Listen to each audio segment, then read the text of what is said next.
down, I know you got me, baby. Hai semua, perkenalkan saya Laudia Angelina dengan NIM 09010282529070 dari jurusan Manajemen Informatika kelas MI 1B. Pada video kali ini, saya akan menjelaskan secara singkat mengenai materi algoritma dan pemrograman di bawah bimbingan dosen pengampu kami, Bapak Abdiansyah. Semoga penjelasan ini bisa membantu teman-teman memahami dasar-dasar dari algoritma dan pemrograman dengan cara yang mudah dan menyenangkan. Sebelum masuk ke pembahasan, coba kita bayangin dulu, setiap hal yang kita lakukan sebenarnya punya langkah-langkah tertentu kan? Mulai dari hal sederhana seperti membuat teh, sampai menjalankan program komputer. Semuanya mengikuti urutan proses yang logis. Nah, disitulah konsep algoritma mulai berperan. Pertama-tama, mari kita pahami dulu apa itu algoritma. Secara sederhana, algoritma adalah serangkaian langkah-langkah terstruktur untuk menyelesaikan suatu masalah. Misalnya, saat kita ingin membuat secangkir teh, kita rebus air, masukin teh celup, tuang air panas, tambahin gula, lalu aduk hingga rata. Nah, langkah-langkah itu adalah contoh algoritma dalam kehidupan sehari-hari. Kalau dalam komputer, algoritma berfungsi seperti resep, memberitahu komputer bagaimana cara menyelesaikan tugas tertentu. Tanpa algoritma, komputer tidak akan tahu apa yang harus dilakukan. Sebuah algoritma yang baik punya beberapa ciri penting. Pertama, terstruktur, artinya langkah-langkah yang jelas dan logis. Kedua, terbatas, algoritma harus memiliki akhir dan tidak berjalan terus-menerus. Ketiga, memiliki masukan atau input, yaitu data yang akan diproses. Keempat, menghasilkan keluaran atau output, yaitu hasil dari proses tersebut.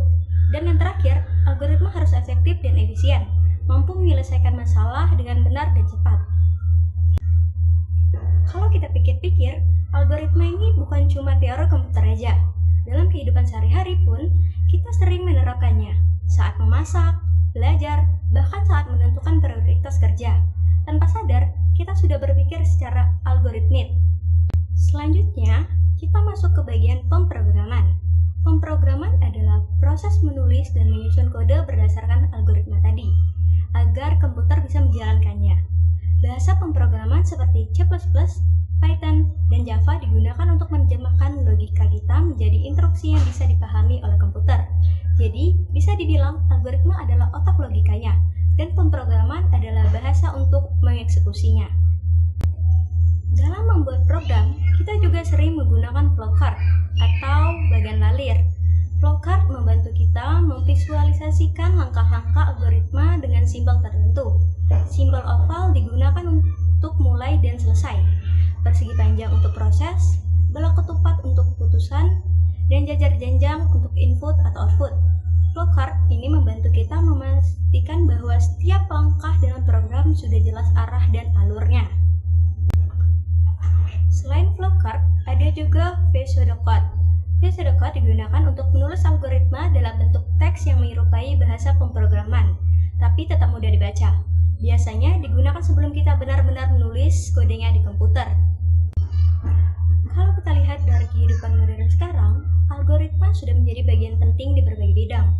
Mulai dari cara mesin pencari menampilkan informasi, aplikasi e-commerce yang merekomendasikan produk, hingga sistem perbankan yang memproses data transaksi, semuanya tidak lepas dari algoritma. Jadi, bisa kita simpulkan bahwa algoritma dan pemrograman adalah fondasi utama dunia teknologi informasi. Algoritma membantu kita berpikir secara logis dan sistematis, sedangkan pemrograman mewujudkan logika itu menjadi program yang bermanfaat. Dengan memahami keduanya, kita tidak hanya belajar cara menulis kode, tapi juga cara berpikir yang lebih teratur dalam memecahkan masalah.